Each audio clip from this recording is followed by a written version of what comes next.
Metamorphosis by Mike Curry, originally published in Thrilling Wonder Stories, August 1953. Narrated by Tom Trussel. His name was Hrlik Bray. He was a big man, and he moved slowly as if he had all the time in the world. And he had all the time, years and years behind him, years and years ahead. And the world was his, its length and breadth, its skies and seas, the solitude of night, the loneliness of day. He was eating dinner when the knowledge smashed across his mind. Tonight I am going to die. He put down his leg of Ayala and stared blankly at the plank wall across the room. That he was going to die did not disturb him. That he knew about it did.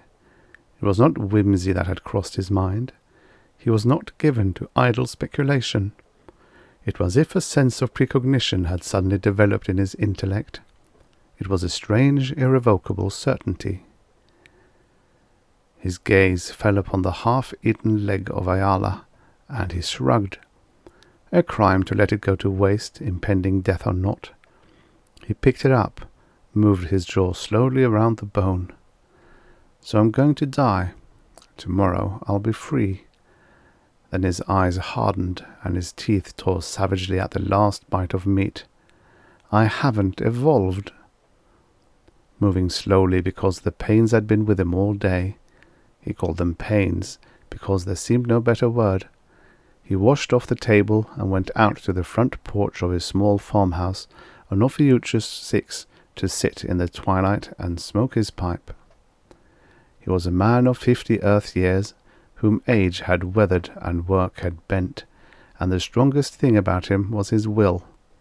He had willed to remain sane in his solitary world after the tragedy so many years before, and he had made it, just made it. He did not even talk to himself. He settled his bones in the log chair and planted his feet comfortably on the railing. He had willed that he should gaze upon this evening scene and believe it to be earth. Often he had succeeded. The same colours in the twilight, though it lasted 7 hours. A sky with a Milky Way without a moon. Gravity that made him always just a little tired. Forests and mountains and sea, beauty and peace. And Sol, a pinpoint 2,000 light years off, with no chance of ever getting back. A living hell. He lit his pipe, filled with a native weed he'd gotten used to. There was no savour in a pipeful now, with bitterness eating at him. How could he spend his last night? There was only one way, the same as any other of the 1,000 nights before. When he died, the last of his race would disappear from the face of Asmarad, 6th planet of the sun of Ophiuchus. He was of Earth. O mother of comforts, Earth, in the new galactic age. It was a long way from the barbarian old atomic, almost at the fringe of prehistory. As always, when he remembered his heritage from the distant home that had given him birth, his great bowed shoulders straightened, and some of the old fire came back into his eyes.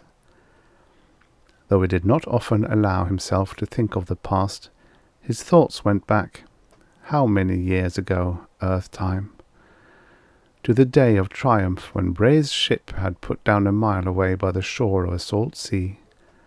1,000 men and women with the purpose of carving out an untrodden paths, the beginning of a mighty civilization. To make a little Earth of Asmarad, as had been done on 1,000 other worlds across the galaxy, and perhaps by now, beyond. 1,000 other worlds, and here they had failed. No, they had not quite failed, not yet, not with Bray alive, not tonight, tomorrow.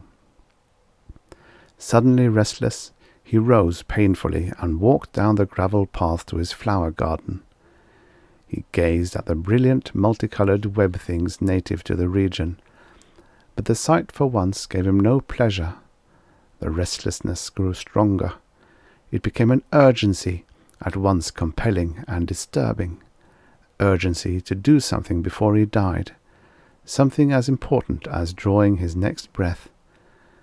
Yet what could possibly be important to Hurlek Bray, land-bound senior captain of the space fleet, the only Earthman left on Asmarad, on the evening of his death? He looked from the flower garden across the ploughed fields of his farm and then beyond, into the broad valley that ended against the blue haze of mountains 100 miles away. For years the shimmering blue haze had symbolized the impassable wall between him and Earth. He was hemmed in, without machinery to transport himself, without weapons except for a bow and arrow he had made himself. He heard, far away, 2 trochoids thrashing aimlessly among the trees, their shrill staccato a lonely yet comforting sound. The animals, too, were almost like Earth animals. They reproduced by fission, like some of the lower forms of life on Earth. The trochoid was like an oversized wasp. The murderous Ithisiphus was like a razorback horse, with a cry like a woman under torture. The meat-rich Ayala made him think of land-bound seals. There were other animals too, other birds, and fish in the nearby sea. Still the urgency beat at him, and without quite knowing why, he began to walk across the ploughed field to the enclosure where he kept a few Ayala to fatten. My animals might be gone, he thought anxiously. My supply of meat might fail. Hurry, his mind told him. Hurry, hurry. His steps quickened. Now the long twilight deepened, and night drifted slowly in from the far blue haze. Always, when the slow night of Asmarad began to fall, Bray felt anew the soul-wrenching loneliness. This was a twilight made for the old pleasures that over the centuries had never changed, for gathering by the campfire and singing the old songs, for the spice of well-cooked meat, for whispers in the dark and strolls through the forest, for a woman's lips on yours. And back on Earth, under the shadows of the spaceships ready to hurtle the light years across galaxy, there was laughter on the lips of man, and their hearts held room for love. With aching heart he remembered Answer, a wisp of a girl she had been, and the first of the women to die, only a month after their landing. How long would they have been married now had she lived? In this timeless world, it was his one regret that he could never know exactly. He could never celebrate their would-have-been anniversary. The day was different in length, as were the years, and he had no watch to keep track of the hours. He could never count the years she had been gone, but he knew there were many. Oh, how well he knew. He began to walk faster, and then he began to trot, and then he broke into an urgent, lumbering run, stumbling across the even furrows of the potato-like turner he had planted. And then an internal grinding shock of terrible power slammed him to the ground. He was not knocked unconscious, but lay on his face on the rich red dirt, his mind shocked into stupor. At length he shook his head, pushed heavily up with his hands, and climbed to shaky feet. He leaned against the logs of the enclosure, gathering strength. The pains were stronger now, the periodic nameless writhings inside him. Terror touched his mind, not at the pains themselves, but at their pattern over the months. Pain that was not quite pain, sensations without an earth name. They had bothered him now and then, though lately they had come more often, and this was the most terrible of all. What's been happening inside me all this time? Must be a disease, a native disease, and no doctors, no medicine left, no hospital, and no pretty nurse to hold my hand. It's beginning, he thought. Death. He had seen much of death since coming to Asmarad.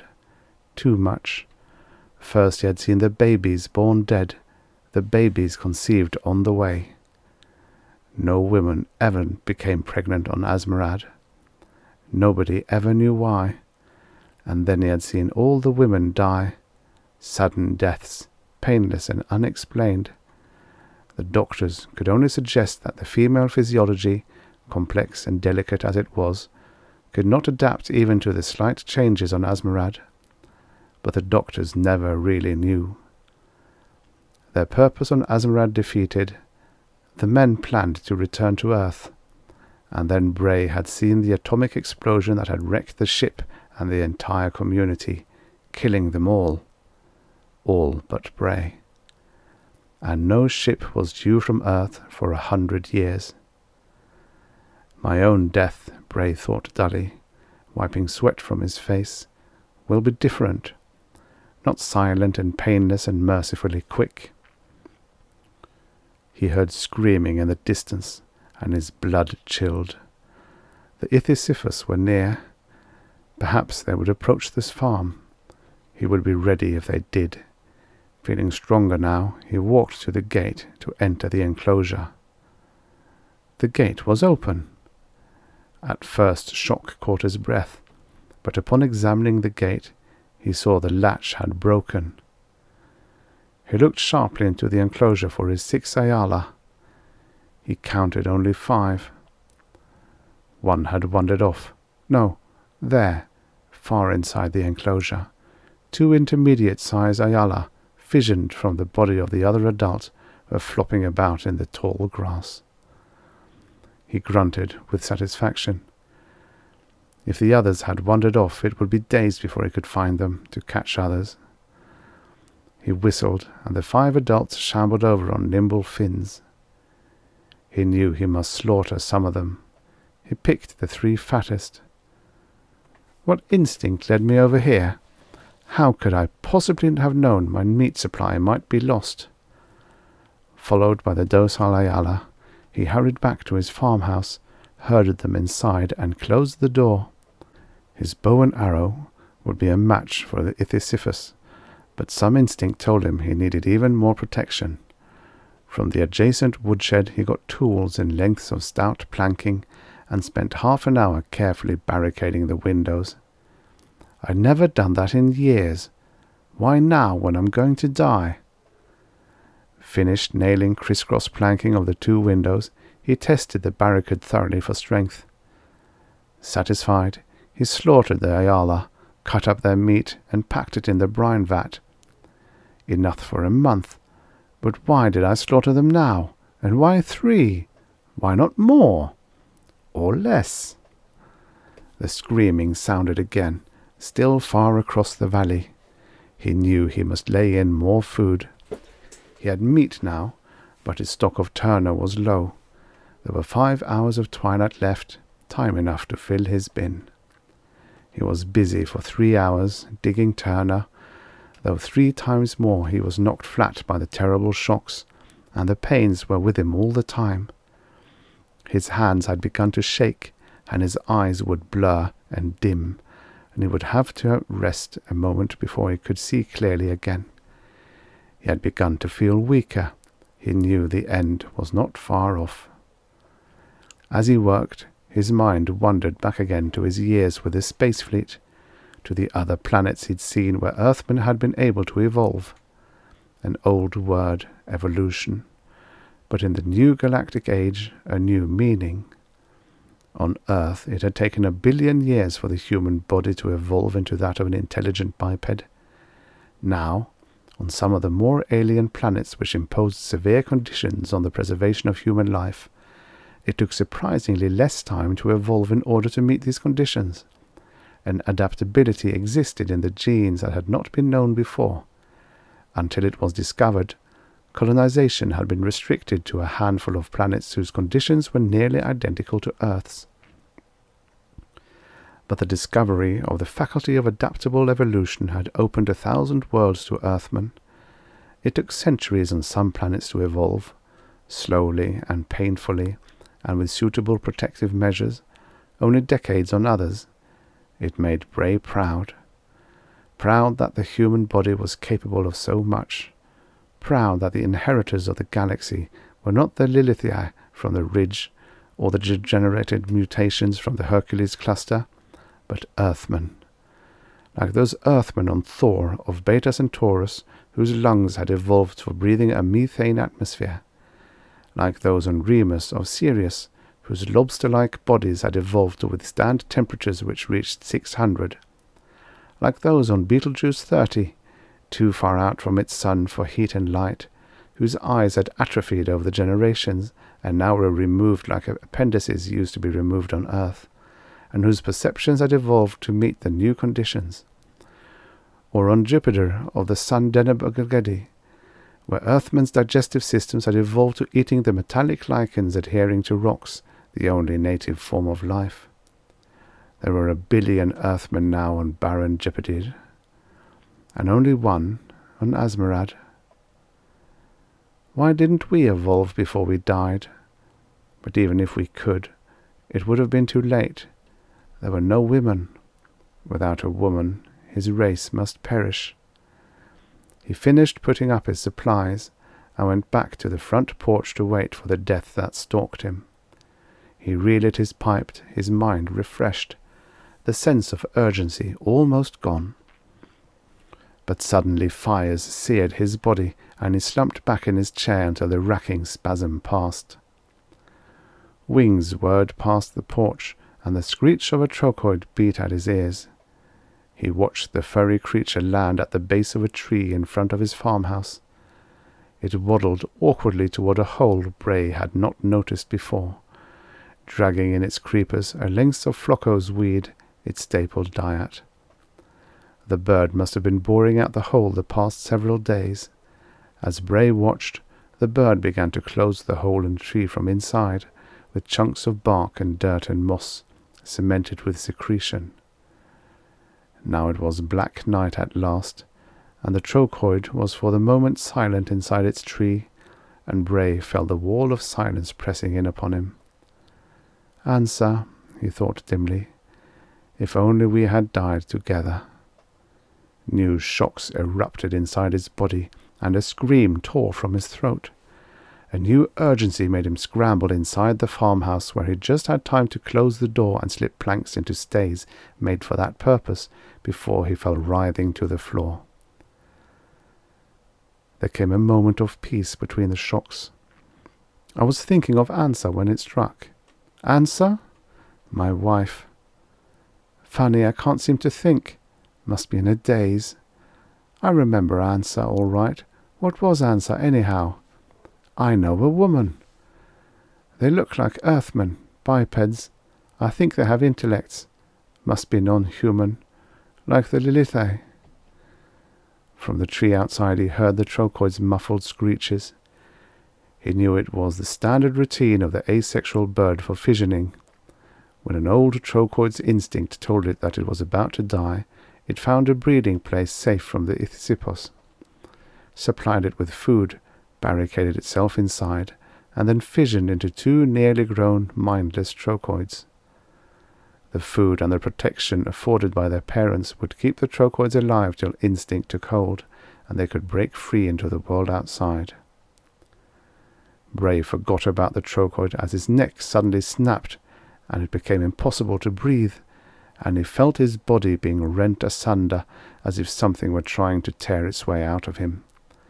And before he died, he had one bitter final thought.